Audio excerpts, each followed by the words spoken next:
There's a marvelous poem in this program, Working with the Law, by Henley. It's one I have loved for years, Invictus. Listen carefully, then read it over and listen to it over and over. Out of the night that covers me, black as a pit from pole to pole, I thank whatever the gods might be for my unconquerable soul. In the fell clutch of circumstance, I have not winced nor cried aloud. Under the bludgeonings of chance, my head is bloody but unbowed. Beyond this place of wrath and tears looms but the horror of the shade.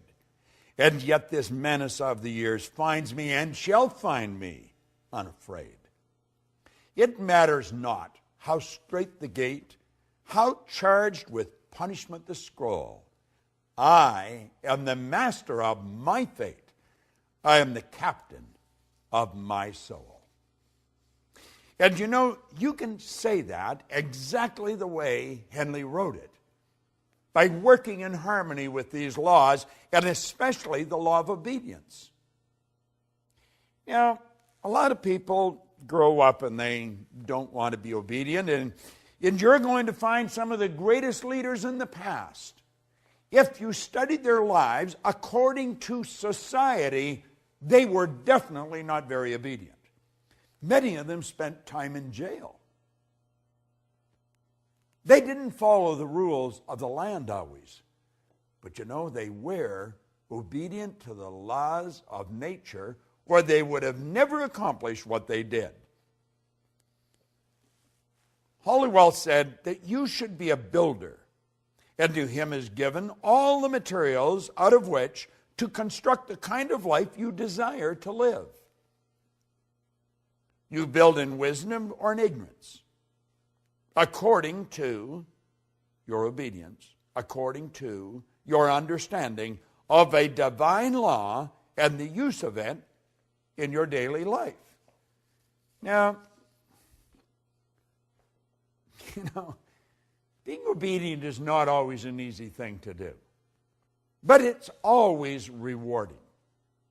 I'm not talking about you being subservient to some person that really doesn't understand what's going on in this universe. Let me go back and share with you again what I just read. He said here that you should be a builder, and you've been given all the materials out of which to construct the kind of life that you desire to live. Now, you're going to use these tools. You're going to build in wisdom or in ignorance, according to your obedience to, according to your understanding of divine law and the use of it in your daily life. If you don't understand the laws, you're never going to be obedient to them. You're going to violate them at every turn in the road. Why? Because we have been programmed to. We've been programmed to be good little go-getters, and yet the law says, give and you'll receive. We've been programmed not to live in harmony with the law of sacrifice. No, don't let go of it. Keep what you've got and get more. That violates the law. Listen to something else that he wrote here. The word obey means to submit to rule or to comply with orders or instructions. Obedience, then, is the governor of all movement, whether it be mechanical, literal, or spiritual. A giant machine without its governor would tear itself apart, would be utterly destroyed because it failed to obey its own laws of momentum and gravity.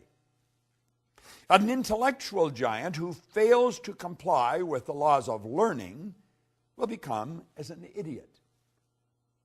A student failing to comply with or to obey the instructions of Spirit, the law of God, will reverse the good and create evil. We are dependent entirely on obedience for our success or failure in this life. Now, business is founded on obedience, and as each member obeys the laws of commerce, they're going to succeed. You see, as we study these laws, we have to understand that we've got to become obedient to them. Now, I don't know about you, but I spent, years, as I think I've mentioned in this series, in the Navy. I wasn't particularly fond of being obedient to the orders that they dished out. First of all, some of the things they were telling me we had to do really didn't make a whole lot of sense, even to a thinking person. And I really didn't appreciate what they were making me do. And when I wasn't obedient, I was punished. I paid fines, and I did a lot of punishment on a parade square because I wasn't obedient. See, I am not obedient to a lot of the things that society dictates, because I think a lot of people are moving in the wrong direction. But as you start to study the law, you've got to bring discipline, as we just said in the last lesson, into your life. It's consciously chosen, ardently desired, and then patiently persisted in. It's such a beautiful way he described it. Well, we've got to bring discipline in our life, and we've got to become obedient to these laws. And if we don't become obedient to the laws, we're going to lose. It's just that simple. It's like you said about a machine that isn't obedient to the laws of momentum and gravity, it's going to fall apart. Well, I think it's becoming apparent as we get into this that this is not something for lightweights. This isn't something for just anybody up and down the street. Although it will work for everyone, not everyone's going to do it. Not everyone has brought discipline into their life. Not everyone follows all these answers. Now, listen to this for a moment. We see in nature the answer. She has no troubles she cannot overcome. She has no problems she cannot solve. She has no burdens she cannot bear, no tasks she cannot perform. We're talking about nature. Why? All her operations are governed by the mighty law of harmony and order, which constantly removes every discord, which heals all diseases, which rights every wrong, which supplies every need. Now think, he went on to say, if in the winter a young sprout attempts to break through the soil before season, Mother Nature destroys that sprout, rills it off, or freezes it out. Yet, at the same time, the very snow and ice that freeze the little unruly sprout serves as a blanket of warmth and protection to all other seedlings complying with her law. When man wishes to use nature in his work, such as farming or gardening, he must know how to comply with nature's laws. In turn, as he obeys her laws, he drives the best results, and in the end will enjoy the greatest harvest. And you only have to play with this for a little while, and you're going to realize just how accurate this is. He who obeys the laws of nature and acts as her obedient servant later becomes the master and reaps a full harvest. I know in my life, I don't do this perfect by any stretch of the imagination, but I'm getting pretty good at it. And I'm a lot better at it than I used to be. And you see where it really starts, it starts with understanding these laws. Now, the more you listen to these videos, and keep in mind the videos are just really an overview. It's just to really give you a picture of where you're going with this. But as you dig into this in some depth, as you get into this, and then as you get into the Science of Getting Rich series that we have, and I'm sure that you're aware of that, as you get into the laws there, we're getting into very basic laws that govern how everything happened. I got to go back and quote Wernher von Braun again. Here's a great rocket scientist.